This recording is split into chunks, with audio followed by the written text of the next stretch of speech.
40 40 load সাইডেও 40 40 আমাদের এখন দেখতে পারলেন আমাদের লোডে আমাদের নিউট্রালে যে পরিমাণ এম্পিয়ার যাইতেছে ফেসেও সেই পরিমাণ এম্পিয়ার যাইতেছে। এই মিটারটিও আমাদের লোডে যে পরিমাণ নিউট্রাল যাইতেছে ফেসেও সেই পরিমাণ এম্পিয়ার যাইতেছে।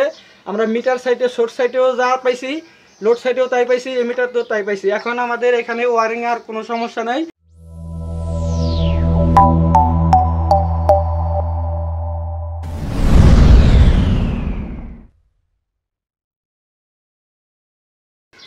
আজকে আমরা যে সমস্যাটি সমাধান করার জন্য একটি বাসায় আসছিলাম। এখানে এই বাসাটির মধ্যে 3টা মিটার আছে, এই যে একটা তিনোটাই আপনার ডিজিটাল মিটার। দেখেন এই মিটারটার ডিসপ্লেটা ফলো করেন, এই মিটারটাতে কোনো সমস্যা নাই। আর এই যে একটা মিটার এই 2টা মিটারে বিল আসে বেশি। এই মিটারটা দিয়েও 2টা রুম চলে, এই মিটারটা দিয়ে 2টা রুম চলে, এই মিটার দিয়ে 2টা রুম চলে। মোট 6টা রুম আছে এই বাসায়, 3টা মিটার আছে। তো এই মিটারটাতে বিল আসে ওনাদের মতে মাসে 600 টাকা। আর এই মিটারগুলোতে 1000 টাকা 1200 টাকা এরকম বিল আসে। এই 2টাতেই সব রুমে একই পরিমাণ লোড চলে, একটা করে ফ্যান, 2টা লাইট, একটা টেলিভিশন চলে, সব রুমেতে এইভাবে চলে। আর এই মিটারটা যে রুমে চলে এই রুমে শুধু একটি ফ্রিজ বেশি আছে। আর এই মিটারটাতে কোনো ফ্রিজ নাই। তারপরেও এই মিটারটা আর এই মিটারটা কাছাকাছি বিল আসে, 1000 টাকার কাছাকাছি, 1000 টাকার এদিক সেদিক। আর এই মিটারটাতে 2টা রুম চলে, 600 টাকা বিল আসে। দেখেন এখানে একটা জিনিস লক্ষ্য করেন ডিসপ্লের মধ্যে, এই যে এখানে আমার আঙ্গুলের মাথায় খেয়াল করেন, এই যে এখানে দেখেন একটা সিগন্যাল দিতেছে। এই যে দেখেন এখানে লাফাইতেছে, এই মিটারটার মধ্যে কিন্তু নাই, এই মিটারটার মধ্যেও কিন্তু আছে। তো এটা কি জন্য হয়েছে আমরা এই ভিডিওতে সেটি আপনাদেরকে ক্লিয়ার করব, এবং এই লেখার কারণে কেন বিল বেশি আসে সেটাও আপনাদেরকে বলবো, এবং এটা সমাধানও আমরা করব। ভাই আপনার এই মিটারতে কতদিন যাবত বিল বেশি আসছে?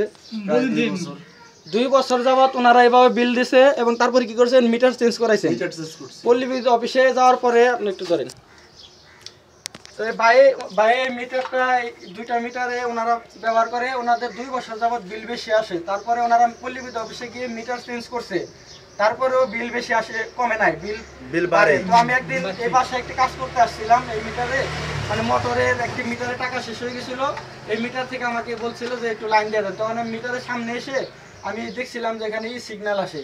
তখন আমি ওনাদের বললাম যে আপনাদের এখানে তো মিটার চেঞ্জ করলে এটা সমাধান হবে না, এটা ওয়ারিং এর সমস্যা আছে। তো তারপরে ওনারা মিটার চেঞ্জ করতে দেখছে, তারপরে বিল কমে নাই। তারপরে এসে আমি এই ওয়ারিংটা আমি যে সমস্যাটা পাইলাম সেটা সমাধান করে দিলাম। তো আমরা আগে দেখেন এই সিগন্যালটা আসে, আমরা এখন কিছু কাজ করব।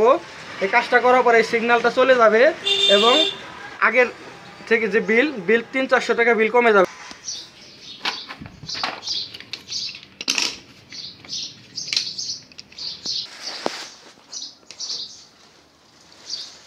তো আমরা ওইদিকে যে মিটারে নিউট্রালটা গেছিল এটা কাটলাম, আর এইদিকে যে মিটারে নামছে আমরা এটাও কাটবো,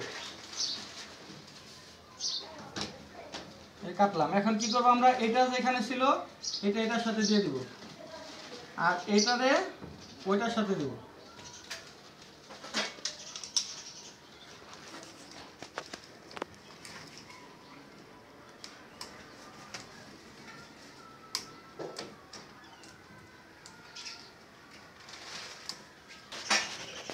এই মিটারের যেটা ছিল এই রুমের যে নিউট্রালটা ছিল এই মিটারের, আমরা এটা থেকে কেটে ওই মিটারে দিয়ে দিছি, আর ওই মিটারে যেটা ছিল এটা আমরা এখন এই মিটারে দেব।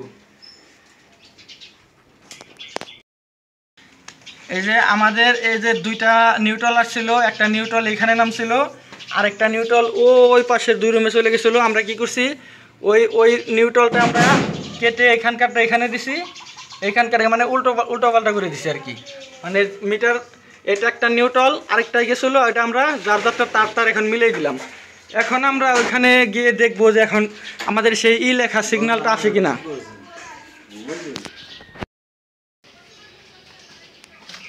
এই যে আমরা মিটারের ডিসপ্লের সামনে চলে আসি, এখন দেখেন এটার মধ্যে সিগন্যাল ছিল এখানে, এখন আছে কিনা একটা সিগন্যালটা নাই। আর এটার মধ্যে দেখেন এটার মধ্যে ডিসপ্লেতে কোনো সিগন্যাল নাই, এখানে যে একটা সিগন্যাল ছিল ভাই দেখেন, আপনি নিজেই দেখেন এখন আছে কিনা। এটার মধ্যেও নাই, এটার মধ্যেও নাই, এটার মধ্যেও নাই। আর এখন আমরা ই সিগন্যালটা আমাদের উঠে গেছে, এখানে যে সিগন্যাল টিপ টিপ করে লাফাইতো, লাফাইতো, এটার নাই। এখন আমাদের যে ডিসপ্লেতে ই সিগন্যালটা ছিল এটা চলে গেছে। এখন আমরা ক্লাম মিটার দিয়ে দেখব আমাদের লোড সমান সমান নাই কিনা, নিউট্রাল এবং ফেজ। এখানে আমাদের 66 67 নিউট্রাল দিয়ে পাস হইতেছে, আমাদের ফেজে পাস হইতেছে 66, একই পরিমাণ আছে। আমরা লোডের সাইডে যদি দেখি, লোডের সাইডে আমাদের 65, নিউট্রালে 65, ফেজে আমাদের 75 77 80 আপ ডাউন করতেছে, মানে কাছাকাছি আছে। আর এটাতেও যদি দেখি আমরা 40 লোড সাইডেও 40 আমাদের এখন দেখতে পারলেন আমাদের লোডে আমাদের নিউট্রালে যে পরিমাণ এম্পিয়ার যাইতেছে, ফেসেও সেই পরিমাণ এম্পিয়ার যাইতেছে। এই মিটারটিও আমাদের লোডে যে পরিমাণ নিউট্রাল যাইতেছে, ফেসেও সেই পরিমাণ এম্পিয়ার যাইতেছে। আমরা মিটার সাইডে শর্ট সাইডেও যা পাইছি, লোড সাইডেও তাই পাইছি, এই মিটারতেও তাই পাইছি। এখন আমাদের এখানে ওয়ারিং আর কোনো সমস্যা নাই, এখন আর কোনো বিল বেশি আসার কোনো সম্ভাবনাই নাই। তো আপনারা দেখতে পারেন কিভাবে আমরা সহজেই এই মিটারে বিল বেশি আসা সমাধান করে দেওয়ার পরে এখন আপনারা নিজেরাই দেখলেন যে আমি ক্লাম মিটার দিয়ে মেপে দেখাই দিলাম নিউট্রাল ফেজ সমানভাবে লোড নিতেছে, কোনো ইমার্জেন্সি সিগন্যাল এখন নাই। তো এখন ওনার সমস্যাটা সমাধান হয়ে গেছে। এখন এই মাসে দেখবেন আপনার বিল কত আসে। আচ্ছা আচ্ছা ভাই। তো ঠিক আছে বন্ধুরা, আজকের মতো ভিডিও পর্যন্ত। আশা করি ভিডিওটি দেখে আপনারা কিছু বুঝতে পারলেন। তো চ্যানেলটি ভালো লাগলে অবশ্যই আমার এই চ্যানেলটি সাবস্ক্রাইব করবেন। সবাইকে ধন্যবাদ।